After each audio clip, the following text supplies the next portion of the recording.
c'est compliqué de s'occuper aussi des réseaux sociaux. Non, mais je suis pas sûr que cet argument se tienne parce que vous avez quand même un budget de 47 millions d'euros. Vous avez 355 employés qui sont quand même dédiés uniquement aux surveillances des médias audiovisuels, donc radio et télé, et également des plateformes en ligne. Donc 355 personnes avec un budget aussi conséquent. On peut se dire qu'ils auraient pu en tout cas être assez vigilants pour prévenir des risques. C'est une question de priorité, mais là, on parle pas uniquement d'une question auquel on doit mettre quelqu'un derrière chaque live, c'est pas ça. On parle de quelqu'un qui s'est fait agresser pendant 2 ans avec 1700 agressions et humiliations. On parle de vidéos qui sont devenues virales avec des millions de vues. On parle de 150 000 téléspectateurs en direct à chaque live. Donc c'est impossible de passer à côté. Moi, je pense que c'est une question de biais idéologique avec une question de priorité, avec quelque chose qui est simple, c'est qu'ils étaient tellement obnubilés par la fermeture de C8 et de préoccuper CNews. Oui, mais c'est-à-dire qu'ils Et je vous dis pas à demain, je vous dis à bientôt. Merci de nous avoir si souvent reçus et je vous dis comme chaque jour, bon après-midi. Donnez-moi vos mains. On vous aime, William. Voilà, il n'y a plus personne. Bon, eh ben, j'éteins.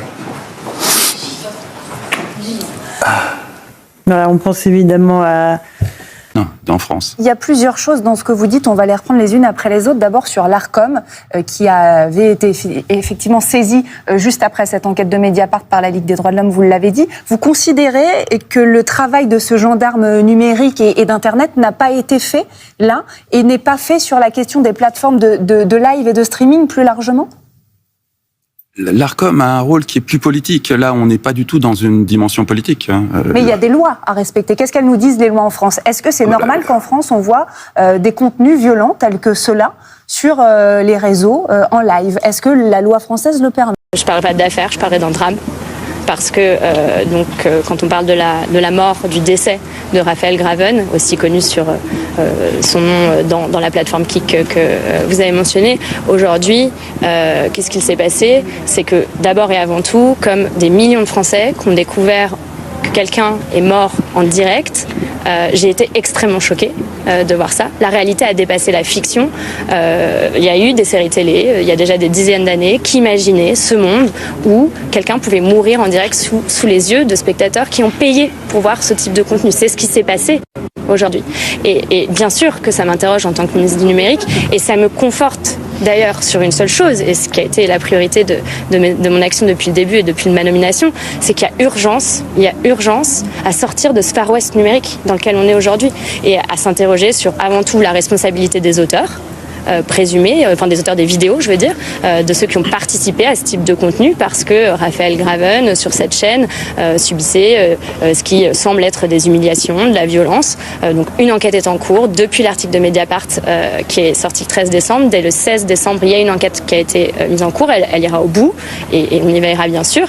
Deuxièmement, la responsabilité des personnes qui regardent, parce que je pense que si aujourd'hui, là, autour de nous, tout d'un coup, on voyait un comportement d'humiliation, que quelqu'un se mettait à vomir sur une personne là devant nos yeux, tout le monde serait choqué. Alors, tout le monde serait choqué. Tout le monde agirait. Or là, dans ce qui s'est passé sur cette plateforme, c'est qu'on a 20 000 personnes qui regardaient ce contenu, et pour certains payaient. 200 000 personnes qui suivaient cette chaîne et qui payaient pour suivre cette chaîne.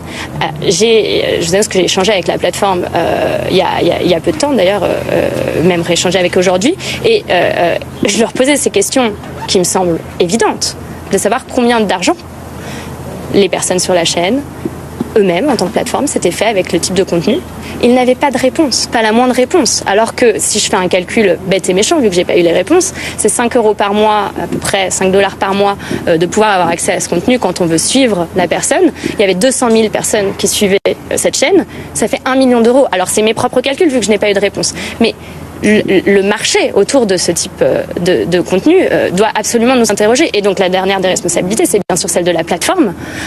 L'Arcom, suite à l'article de Mediapart, a aussi commencé un travail dès le mois de décembre pour pouvoir comprendre quelle est la responsabilité de la plateforme et pouvoir s'assurer si oui ou non il y avait des défaillances. Et donc moi, mon rôle en tant que ministre du numérique, c'est bien sûr, comme dans tout le numérique, de m'assurer qu'on a les bons outils pour pouvoir sortir de ce Far West numérique dans lequel lequel on est aujourd'hui. La ministre du numérique, Clara Chapaz, fait l'objet aujourd'hui de pas mal de critiques.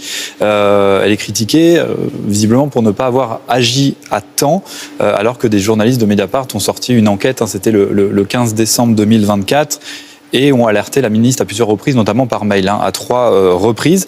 Est-ce que le gouvernement a été à la hauteur dans cette affaire ? Est-ce que le gouvernement a failli ?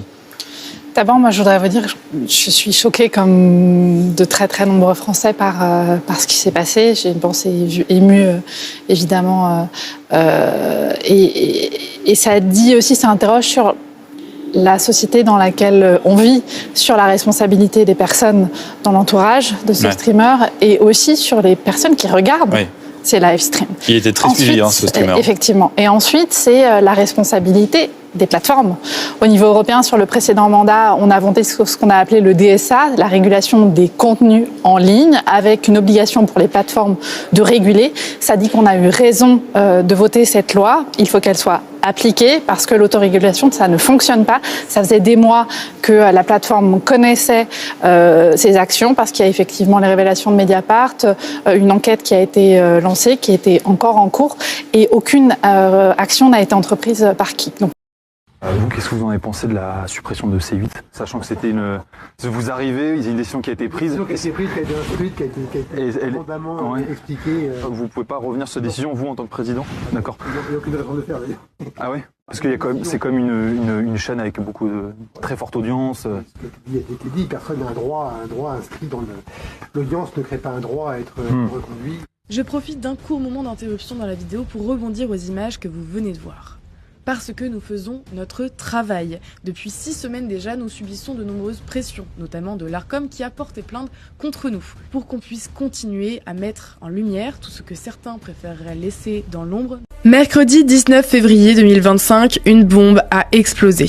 Le Conseil d'État a confirmé la suppression de la fréquence TNT de C8. Fini, capoute, la chaîne du groupe Bolloré disparaît de nos écrans le 28 février. Officiellement, on nous parle de manquement, non-respect des droits des personnes, manque de diversité, absence de pluralisme et des propos trop polémiques. Ils osent même dire que C8 perdait de l'argent, comme si ça donnait le droit à l'État de faire taire une voix libre. Mais ne soyons pas dupes, derrière ce jargon technocratique, c'est une offensive contre la France qui parle vrai. Cyril Hanouna le dit lui-même, c'est magouille et compagnie. Car oui, c'est la liberté d'expression qu'on assassine. D'abord, soyons clairs, ce n'est pas une punition anodine, c'est un coup politique. Depuis 2023, les élites macronistes ont C8 dans le collimateur. Rima Abdul-Malak, ex-ministre de la Culture, pointait déjà les dérives de Touche pas à mon poste, notamment après le clash entre Hanouna et Louis Boyard, à l'époque récemment élu député LFI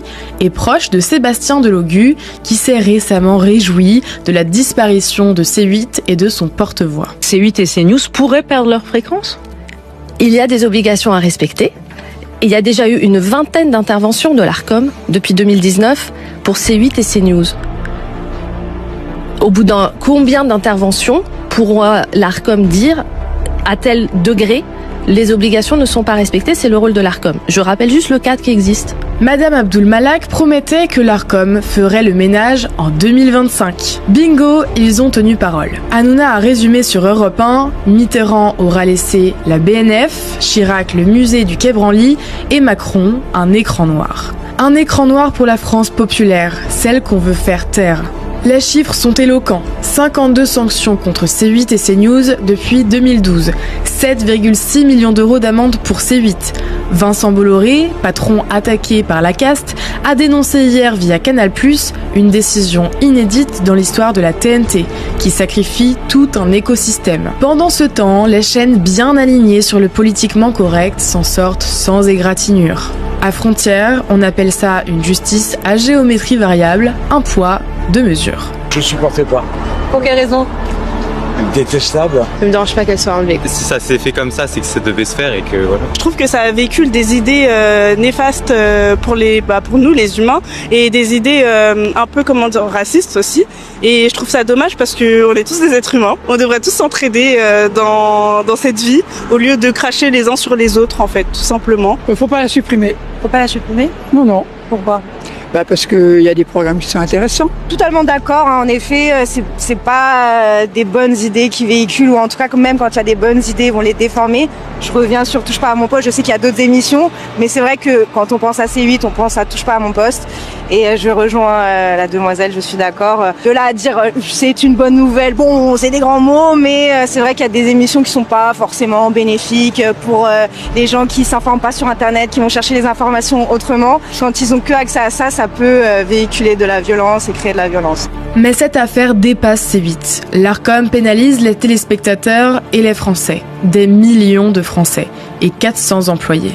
Plus exactement, c'est le peuple qu'on bâillonne. Si une émission libre comme TPMP avec ses millions de fidèles peut être rayée d'un trait de plume, alors plus personne n'est à l'abri.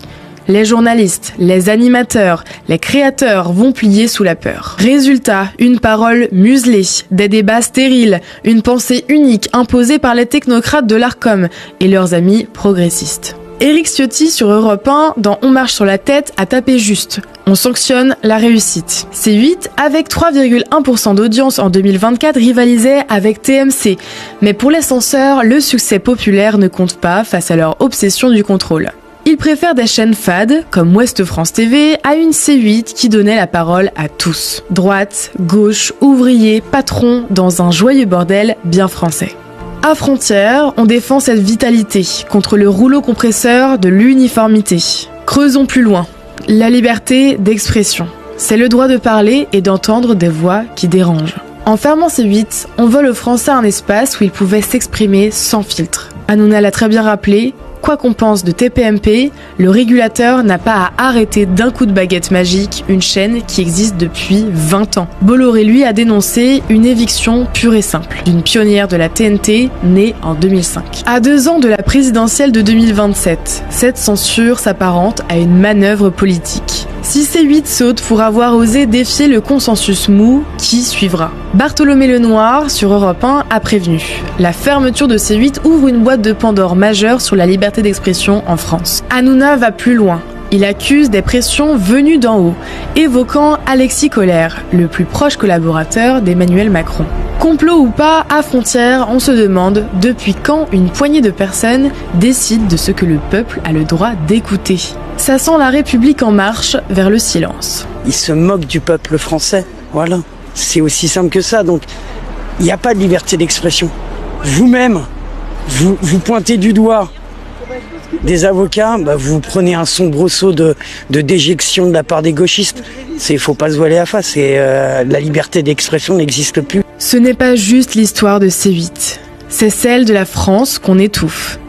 Une nation forte, c'est une nation qui débat sans peur. C8, c'était le reflet d'une France brute, populaire, libre. Hanouna, lui, ne lâche rien. Hier, l'animateur divulgâche, on risque de me voir encore plus qu'avant. M6, W9, Fun Radio, il rebondira. Mais sur la TNT, ce vide est une blessure. On perd une tribune où le peuple avait sa voix, loin des salons parisiens. Alors on fait quoi ? On laisse l'État nous réduire au silence ?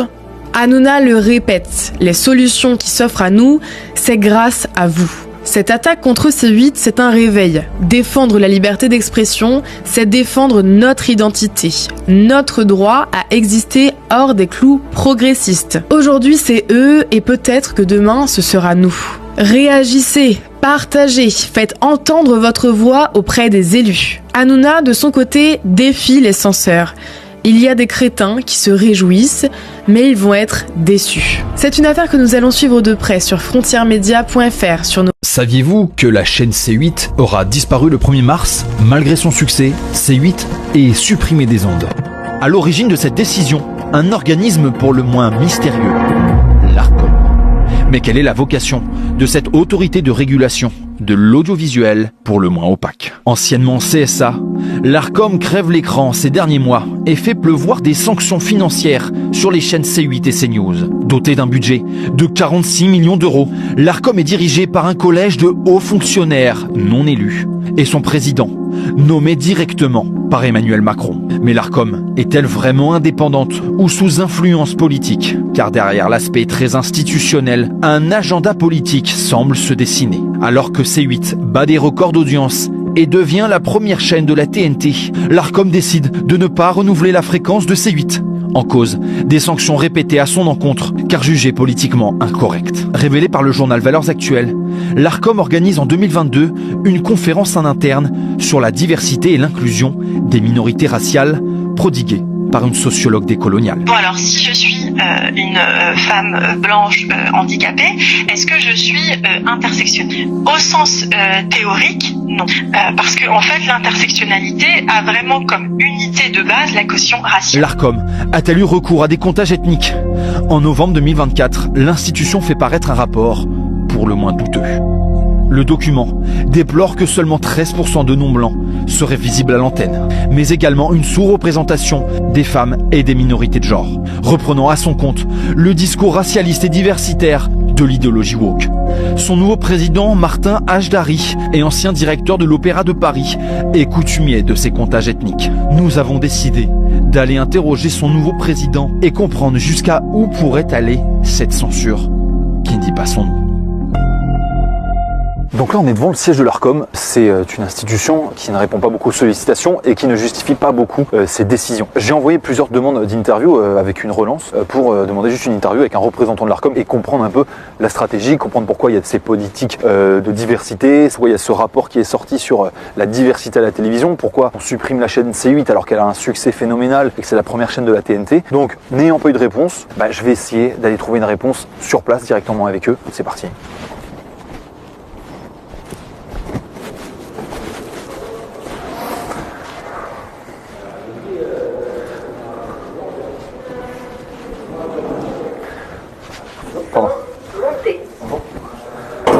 Donc bon, c'est un grand bâtiment. Vous voyez, il y a beaucoup de services différents. Bon, on est un peu perdu, mais on va essayer de trouver quelqu'un pour nous parler.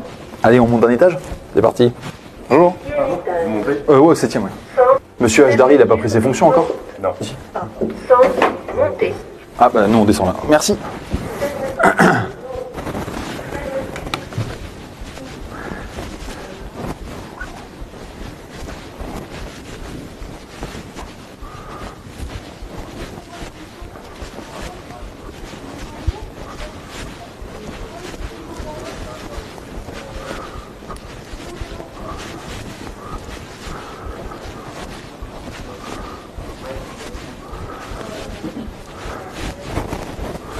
Bonjour Monsieur Hajdari. Bonjour. Enchanté, Baudouin Vissalman, je suis journaliste. C'est possible de vous poser quelques questions sur votre présidence qui va bientôt commencer? Tout de suite, là, c'est pas le moment maintenant. Ce serait pour éventuellement pour aborder les questions autour de la politique de diversité de l'Arcom qui a sorti un rapport où il y avait des comptages. Et aussi, vous venez de l'Opéra, vous étiez directeur adjoint. Et il y a eu une forte politique de diversité. Je voulais savoir si vous comptiez développer aussi ça à l'Arcom. C'est pas le même cadre d'action. Écoutez, oui, je suis prêt à en parler les cas échéants, mais comme j'ai première fois venue après l'autre, juste organiser mes différents échanges en passant par Sarah, la responsable de presse. Vous, qu'est-ce que vous en avez pensé de la suppression de C8 sachant que c'était vous arrivez, il y a une décision qui a été prise. Qui a été instruite, qui a été fondamentalement expliquée. La décision est prise, c'est très bien. Et vous pouvez pas revenir sur cette décision, vous, en tant que président? D'accord. Il n'y a aucune raison de le faire, d'ailleurs. Ah ouais? Parce que c'est comme une chaîne avec beaucoup de très forte audience. Ce qui a été dit, personne n'a un droit inscrit dans l'audience ne crée pas un droit à être reconduit. Oui, mais un côté aussi un peu démocratique, entre guillemets, il y a le suffrage de l'audimat presque. Si le législateur, le Parlement avait voulu mettre dans la loi que quand on a tel niveau d'audience, on a droit à avoir une réduction automatique, il l'aurait fait. Il l'a fait même pour M6 ou TF1, ils ont dû candidater pour avoir un renouvellement. Donc s'il y a une procédure de candidature qui est là, c'est quand même bien pour que les gens puissent présenter, les porteurs de projets puissent présenter leurs projets et les comparer les uns aux autres. Et l'Arcom était très vigilant sur les sujets de pluralisme, etc. Est-ce que vous pensez vous pencher sur les médias de service public qui, pour le coup, sont aussi sous le... Ça fait partie du champ de compétences de l'Arcom. D'accord. Je ne sais pas comment l'Arcom pourrait se désintéresser. Vous allez être vigilant aux petits écarts de pluralisme sur le service public? Très bien. Bon. Vous le voyez, Martin Hajdari reste très très évasif sur la question de C8. Pourtant, c'est la plus importante parce qu'elle va rester cette question. C'est même une question démocratique car les Français payent la redevance et que la France compte pléthore de médias de service public qui sont loin d'être exemplaires. On reproche à cette chaîne d'avoir manqué de pluralisme, d'avoir commis des infractions alors même que tous ces médias de service public ne respectent pas leurs engagements avec l'argent des Français. Le débat ne fait que commencer sur la question de la régulation de l'audiovisuel alors même que la suppression de C8 est ressentie comme une énorme censure.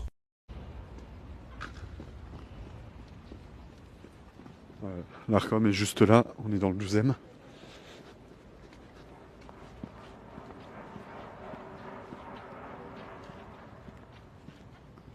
Vous voyez, ce qu'il y a derrière moi, c'est le siège de l'Arcom. On est ici dans le 12e arrondissement de Paris et on est venu ici avec notre équipe de Frontières simplement pour tenter de comprendre ce qui s'est dit, ce qui s'est passé lors de ce fameux déjeuner auquel ont participé Charlotte Dornelas, Geoffroy Lejeune et Jules Torres qui nous ont fait un récit effroyable des propos qu'ont tenus certains des membres de l'Arcom disant de manière hilare être fiers de la suppression de C8, qu'ils avaient fait le job en virant Cyril Hanouna, qu'ils n'en avaient rien à faire des 400 employés qui perdaient leur poste simplement parce que ce seraient des potes de Cyril Hanouna et que ce serait alors pas grave. Alors on va juste demander à leurs collègues ce qu'ils en pensent de ces propos qui ont été tenus lors du déjeuner. Est-ce qu'ils sont d'accord? Est-ce qu'ils partagent ces propos? Est-ce que l'Arcom est si idéologisé que ça? Mais ce qu'on remarque tout de suite, c'est que quasiment personne ne veut nous répondre. Et pire que ça, il y a même du dégoût lorsqu'on voit notre bonnet de Frontières Médias. Donc c'est vous dire finalement l'idéologie qui imprègne tous ces locaux ici de l'Arcom qu'on va vous montrer.